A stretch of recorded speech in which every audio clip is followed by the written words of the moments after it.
Lettre aux Éphésiens, chapitre 4.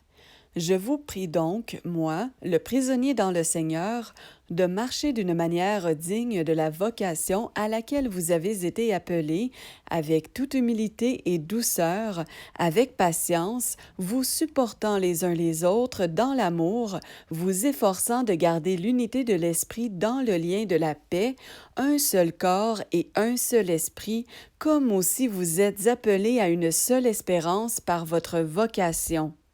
Un seul Seigneur, une seule foi, un seul baptême, un seul Élohim et Père de tous, qui est au-dessus de tous, parmi tous et en vous tous.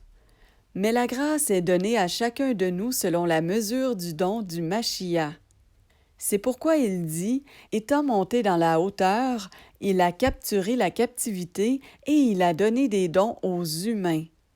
Or, que signifie « il est monté » sinon qu'il est premièrement descendu dans les parties inférieures de la terre?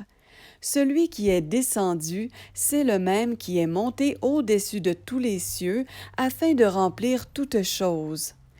Et lui-même a donné en effet les apôtres, et les prophètes, et les évangélistes, et les bergers et docteurs, pour l'équipement des saints, pour l'œuvre du service, pour la construction du corps du Machia, jusqu'à ce que nous soyons tous parvenus à l'unité de la foi et de la connaissance précise et correcte du Fils d'Élohim, à l'état de l'homme parfait, à la mesure de la stature de la plénitude du Machia, afin que nous ne soyons plus des enfants ballottés par les vagues et emportés çà et là à tout vent de doctrine, par le jeu de dés des humains, par leur habileté dans l'art de l'égarement.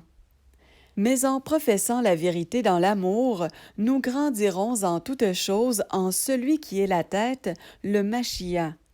C'est de lui que tout le corps, ayant ses parties bien ajustées et liées ensemble, par le moyen de chaque jointure de son assistance, tire son accroissement selon l'efficacité qu'il distribue à chaque membre, pour se construire lui-même dans l'amour.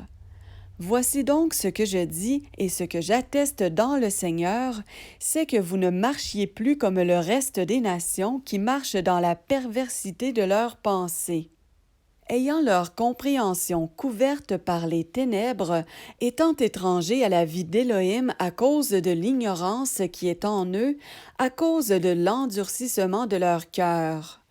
Devenus insensibles, ils se sont livrés à la luxure sans bride pour commettre toutes sortes d'impuretés avec cupidité.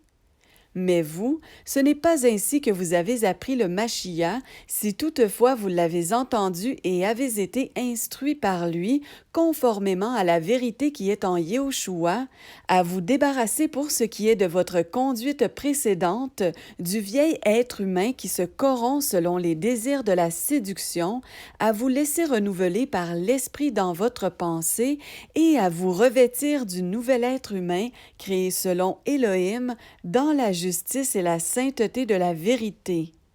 C'est pourquoi, étant débarrassés du mensonge, dites la vérité chacun à son prochain, parce que nous sommes membres les uns des autres. Soyez en colère et ne péchez pas.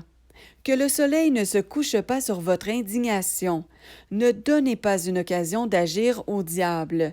Que le voleur ne vole plus, mais plutôt qu'il travaille en faisant de ses mains ce qui est bon, pour avoir de quoi donner à celui qui est dans le besoin.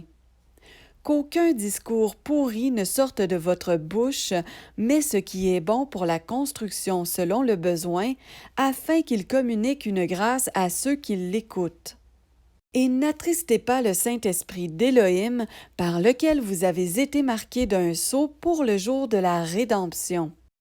Que toute espèce d'amertume et de fureur et de colère et de clameur et de blasphème, avec toute espèce de malice, soit bannie du milieu de vous. Mais devenez doux les uns envers les autres, pleins de compassion, et vous pardonnant les uns aux autres, comme aussi Élohim dans le Machia vous a pardonné.